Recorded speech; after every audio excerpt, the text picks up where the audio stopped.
오늘 순종의 사람, 불순종의 사람이란 제목으로 우리 계속해서 출애굽기 말씀을 함께 나누고자 합니다. 오늘 본문에 보면 하나님께서 드디어 이 애굽의 바로 왕을 심판하는 장면이 시작되죠. 우리가 잘 아는 10가지 재앙에 관한 얘기가 비로소 오늘부터 시작이 됩니다. 오늘 이 재앙은 7장부터 12장까지 나오는데요, 오늘 우리가 함께 읽었던 이 내용은 그 10가지 재앙 가운데 첫 번째 재앙을 보여주고 있습니다. 이 첫 번째 재앙은 굉장히 상징적인 재앙이죠. 왜냐하면 이 생명의 근원, 그들이 삶의 터전으로 잡고 있던 그 생명의 근원 나일강이 피가 되는 재앙이었기 때문입니다. 나일 강물이 완전히 오염되어서 마실 수가 없는 그런 재앙이었죠. 여러분, 우리가 10가지 재앙들을 앞으로 쭉 보게 될 테지만 이 10가지 재앙을 보면 한 가지 특징이 있습니다. 그 특징이 무엇이냐면 10가지 재앙 모두가 우리가 살고 있는 우리의 자연 환경과 연결되어 있다는 것이죠. 자연으로부터 그 자연 가운데 이상현상이 발생해서 심판이 임하게 되는 독특한 특징을 가지고 있습니다.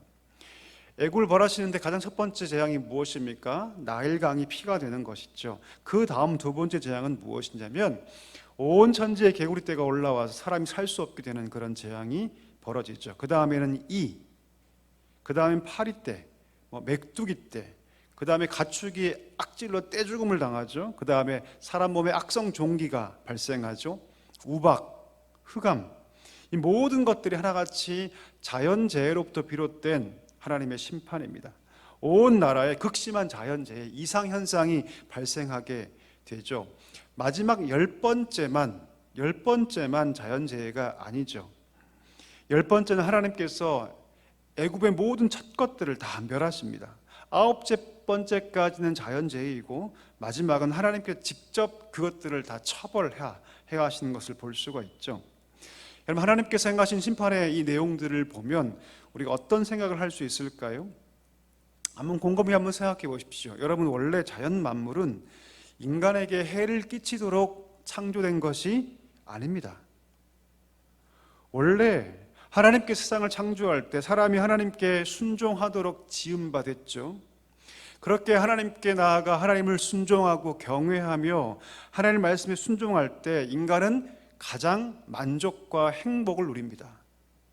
아멘이십니까? 예, 맞아요, 여러분. 인간은 그렇게 지음받았어요.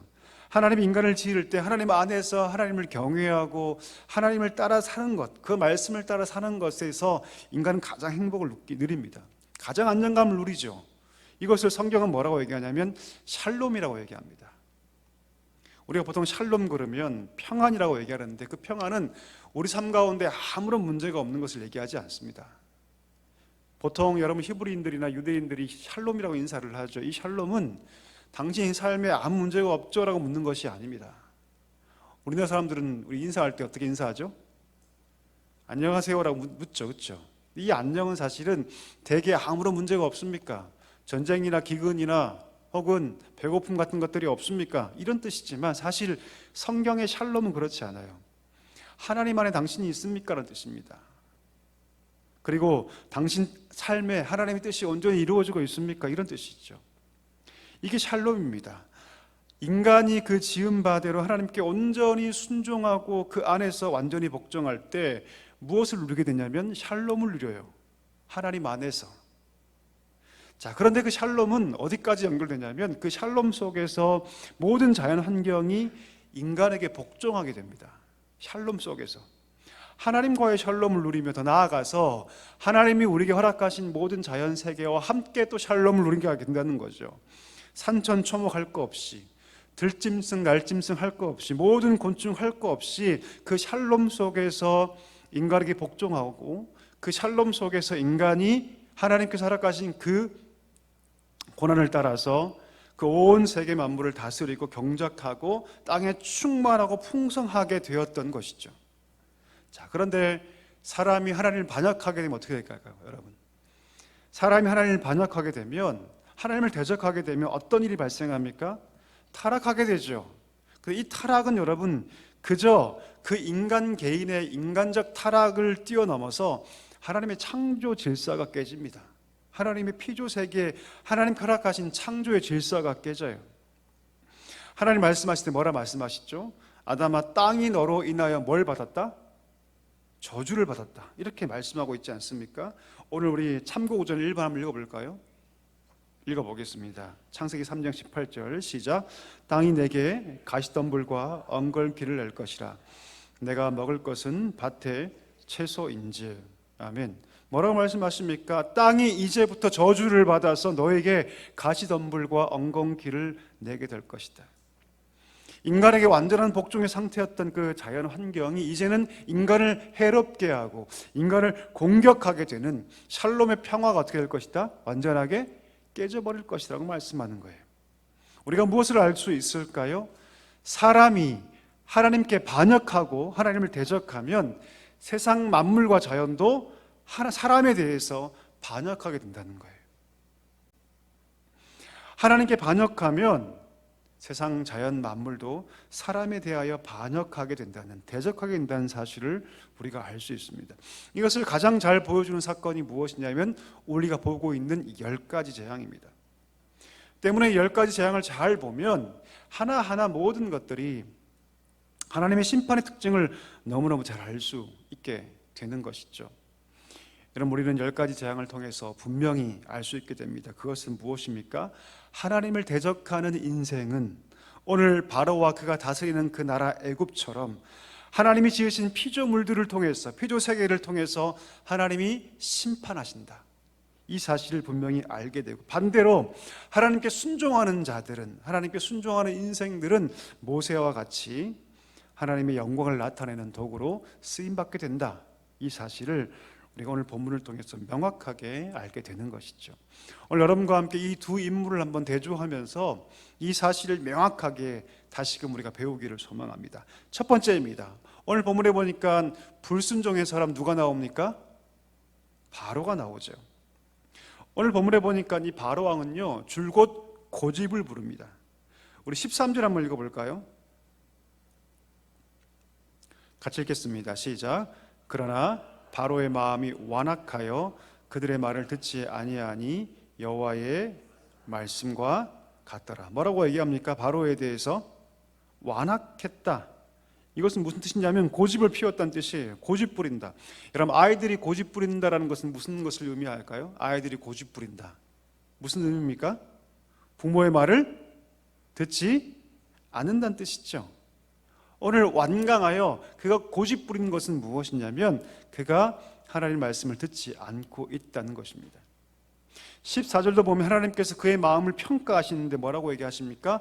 고집이 세서 내 백성 보내기를 거절하였다.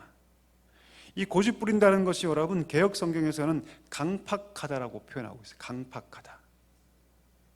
영어 성경에는 이 강팍하다를 어떻게 해석하냐면 하드라고 합니다. 딱딱하다. 강팍하다가 뭐라고 여러분? 딱딱하다. 그 마음이 어떤 상태? 딱딱하게 굳어진 상태.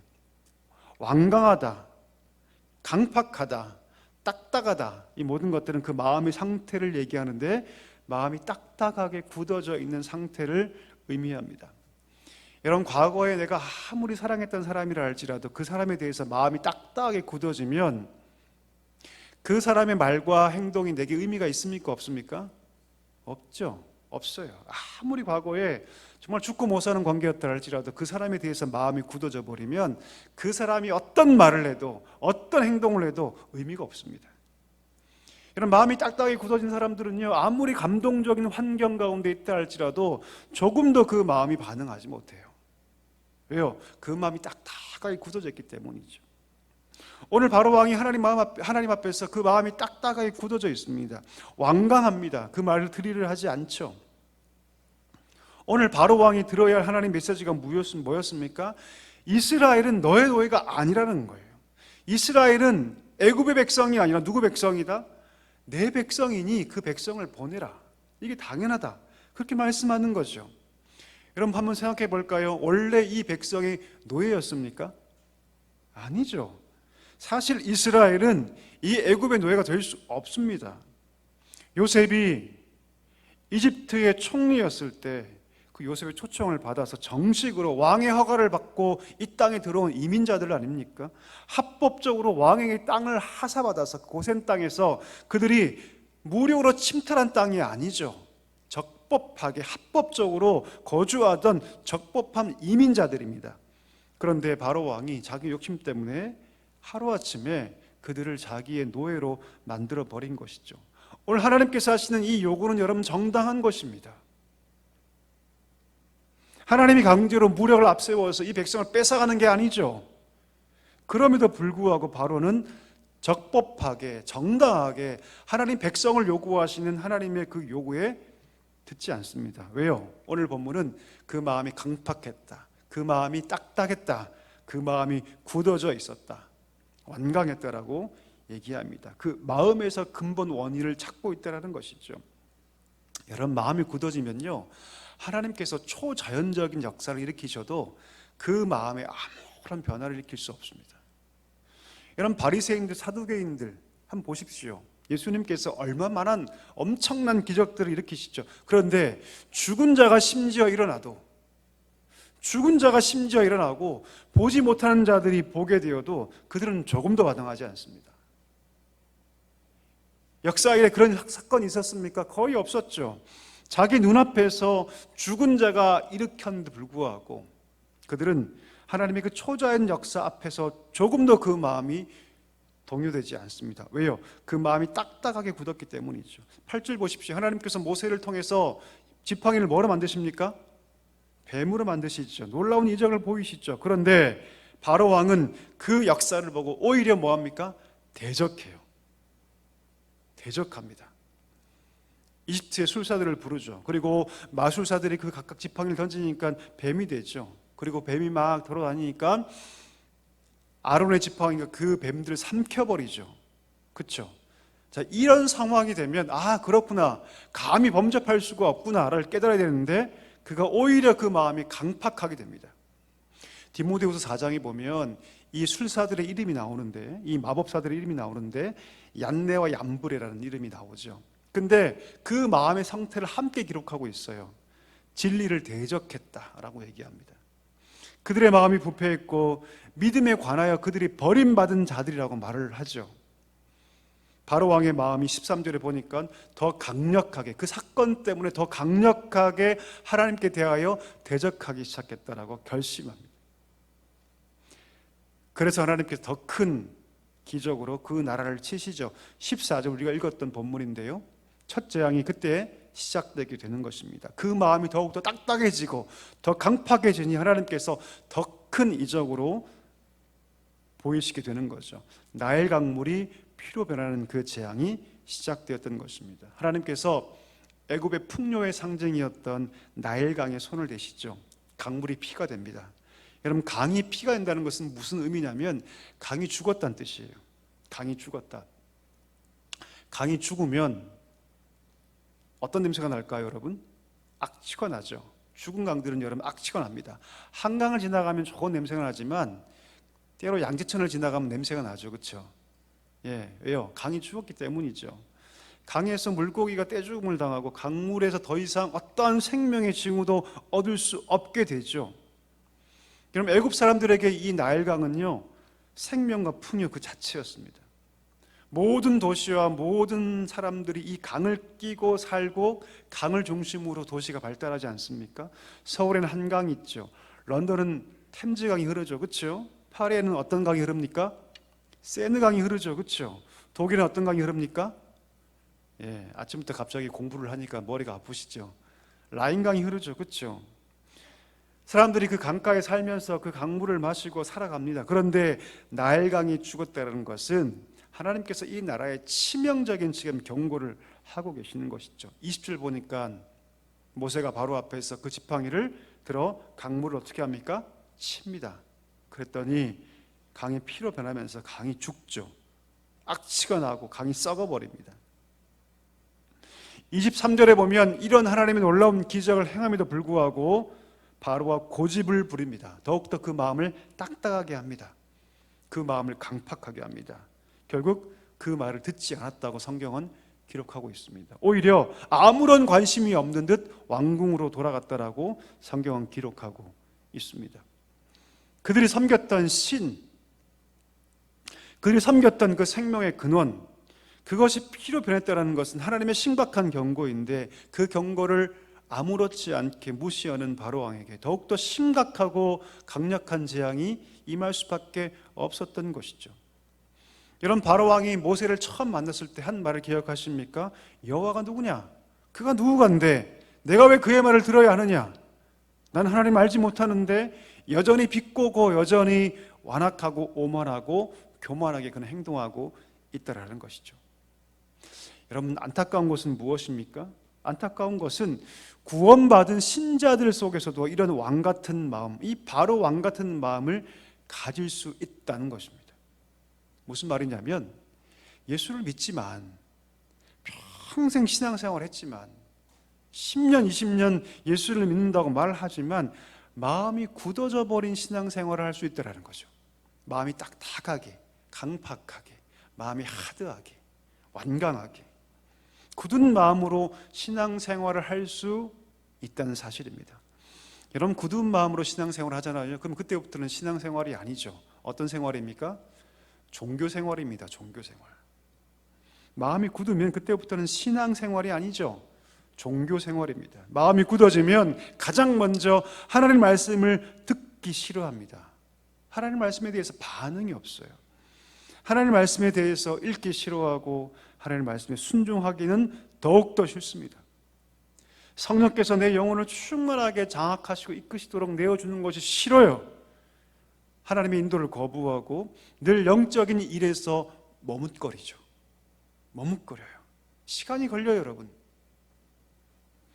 성경은 이것을 육신의 생각, 육신의 사람이라고 얘기합니다. 로마서 6장에 보면 바울이 뭐라고 얘기합니까? 구원받은 성도를 향해서 뭐라고 얘기합니까? 죄가 너의 생각을 지배하지 않도록 너희가 뭐하라? 조심하라. 무슨 말입니까, 여러분? 아무리 예수를 믿는다고 말할지라도 죄가 그 사람을 지배할 수 있다는 뜻이에요. 그 마음이 딱딱하게 굳어질 수 있다는 뜻이죠. 로마서 8장에는 뭐라고 얘기합니까? 육신의 생각이 하나님과 원수가 된다. 육신의 생각이 우리 마음 가운데 자리해서 우리 마음을 딱딱하게 굳게 할 수 있다는 뜻이죠. 육신의 생각은 무엇입니까? 하나님과 완전히 반대의 길을 가죠. 하나님의 법, 하나님의 말씀에 대해서 거부감을 일으키고 순종하지 않는 것입니다.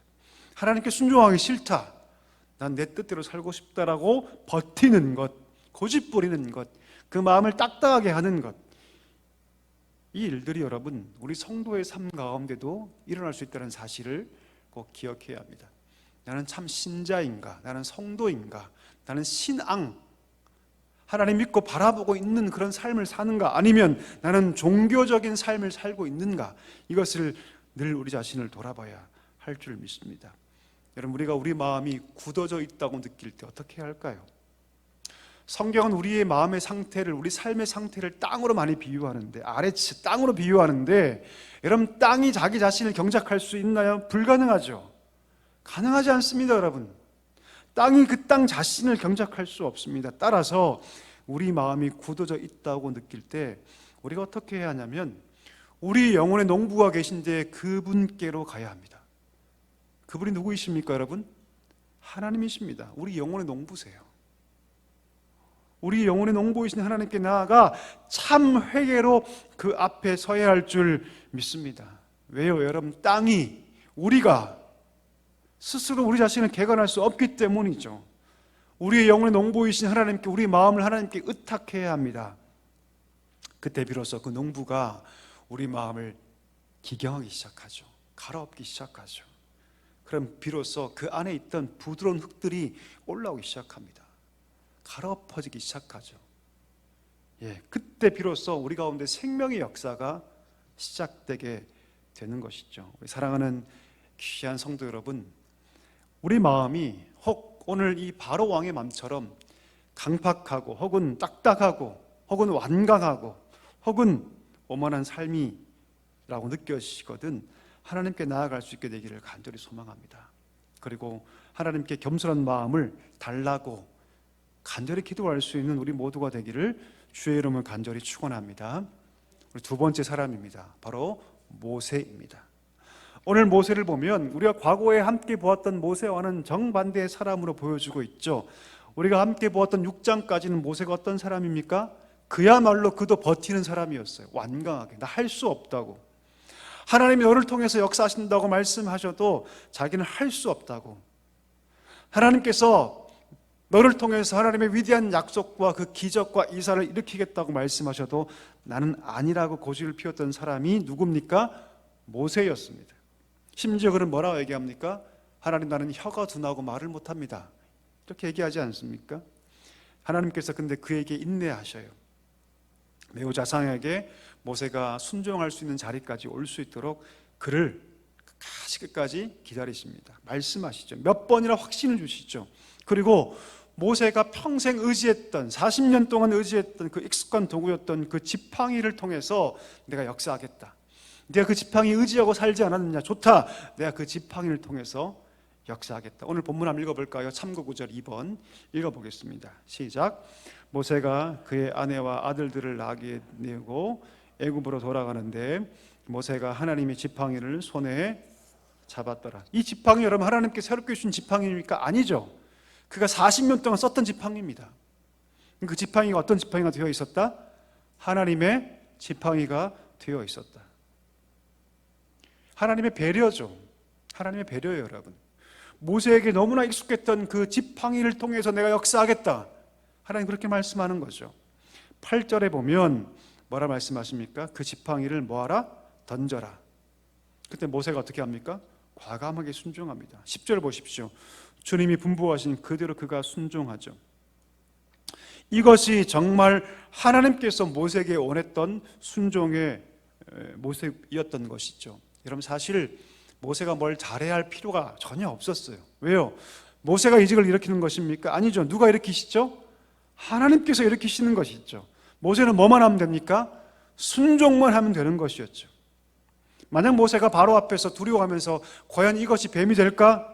그런 생각으로 던졌다면 어떻게 됐을까요? 순종이 없다면, 그 마음의 불안과 두려움 때문에 순종하지 못했다면 기적도 일어나지 않죠. 하나님께서 우리에게 무엇인가를 명령할 때 여러분, 우리의 어떤 능력과 우리의 어떤 힘을 보시면서 말씀하지 않으십니다. 이것을 꼭 기억하셔야 돼요. 많은 분들이 착각하세요. 하나님께서 어떤 마음을 주실 때 그 하나님의 명령과 자기의 현실을 대입해버려요. 그리고 할 수 없다고 해야죠. 보통 대부분 할 수 없다고 생각하거든요. 그렇지 않습니다. 하나님은 우리의 어떤 능력과 한계치를 보시면서 말씀하지 않으세요. 우리가 그냥 순종하기를 원하세요. 하나님은 순종하기를 원하세요. 하나님께서 우리의 능력치를 따라서 역사하지 않는다는 거죠. 왜요? 하나님의 능력을 이런 모세에게 그 지팡이를 뱀을 바꾸게 할 수 있는 능력이 있었습니까? 없었죠. 없었습니다. 모세의 그런 능력이 어디 있습니까? 없죠. 그저 모세는 순종할 뿐입니다. 14절 볼까요? 여호와 하나님께서 다시 모세를 부르시고 뭐라 말씀하십니까? 아침에 바로 왕에게 나아가라. 그리고 강가에서 바로를 만나면 이렇게 말하라. 당신이 하나님께 불순종하였으므로 보십시오. 이 지팡이로 강물을 치면 이 강물이 피로 변할 것입니다 라고 말해라. 그렇게 말씀합니다. 여러분 강물을 치면 그것을 바뀔 리가 누구십니까? 여호와 하나님이시죠. 그렇죠? 여러분 지팡이로 아무리 물을 때려 보십시오. 거기서 이런 피가 생깁니까? 불가능하죠. 그런데 모세는 즉각적으로 순종합니다. 우리 20절 한번 읽어볼까요? 7장 20절 같이 읽어보겠습니다. 시작. 모세와 아론이 여호와께서 명령하신 대로 행하여 바로와 그의 신하의 목전에서 지팡이를 들어 나일강을 치니 그 물이 다 피로 변하고. 아멘. 인간의 상식을 뛰어넘는 거 아닙니까? 인간의 사고를 뛰어넘는 거 아닙니까? 모든 경험치를 뛰어넘는 거 아닙니까? 만약 하나님께서 모세의 능력치 안에서 말씀하시고 모세의 능력치 안에서만 명령하신 것이라면 이 일은 일어날 수가 없죠. 왜? 모세가 어떻게 나일강을 피로 바꾸게 할 수 있습니까? 그거 불가능하죠. 그저 모세는 순종할 뿐입니다. 놀랍게도 오늘 이 7장의 모세는 6장과 달리 주저하지 않습니다. 그는 반항하지 않아요. 그는 딱딱하게 행동하지 않습니다. 그는 완강하게 행동하지 않아요. 하나님께서 말씀하실 때 그는 모든 바로와 그 모든 국내 대신들 앞에서, 그 목전에서 지팡이를 들어서 날강을 칩니다. 그때 어떤 역사가 일어납니까? 그 물이 다 피로 변하는 역사가 일어났던 것이죠. 무엇을 알 수 있을까요? 여러분, 하나님의 뜻에 순종하면 하나님께서 역사하십니다.